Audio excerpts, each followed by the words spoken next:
আসসালামু আলাইকুম। আবার আসলাম আমি শাহ আলম। আপনাদের সবারই বাইক আছে, হয়তো আকসাকা এরকম সাউন্ড দেয়।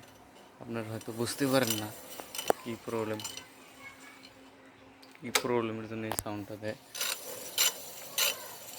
এরকম সাউন্ড দিলে আপনারা জলদি কোনো মেকানিকের কাছে যেয়ে বস্তুটা দেখিয়ে নেবেন বা কীভাবে ঠিক করবেন আমি ভিডিওতে দেখাই দিচ্ছি।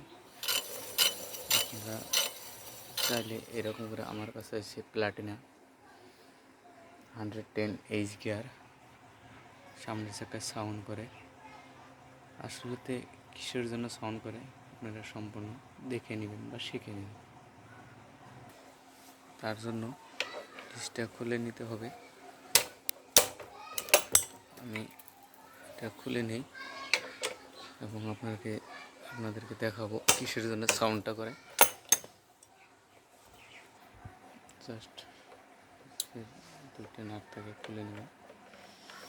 মেকানিক যিনারা নিজে জানেনি কীরকমভাবে খুলতে হয়। জাস্ট এখানে দেখলাম ডিসপ্লেটা শেষ হওয়ার জন্য সাউন্ডগুলো দিতেছে, আর ডিসের প্লেটগুলো দেখছেন কীভাবে ক্ষয় হয়ে গেছে।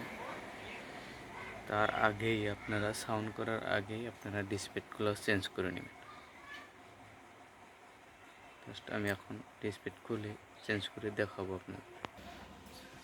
ডিসপ্লে খোলা হয়ে গেল আমার। ডিসপ্লেগুলো দেখেন কীরকম, তো অল্পতে আপনারা বুঝতে পারবেন যে আপনার সামনের চাকার সাউন্ড হলে সাধারণত ডিসপ্লেটি বেশি যায়। আপনারা দেখে ফট করে ডিসপ্লেটা চেঞ্জ করে নেবেন, কারণ জলদি না করলে ডিসগুলো ক্ষয় হয়ে যায়।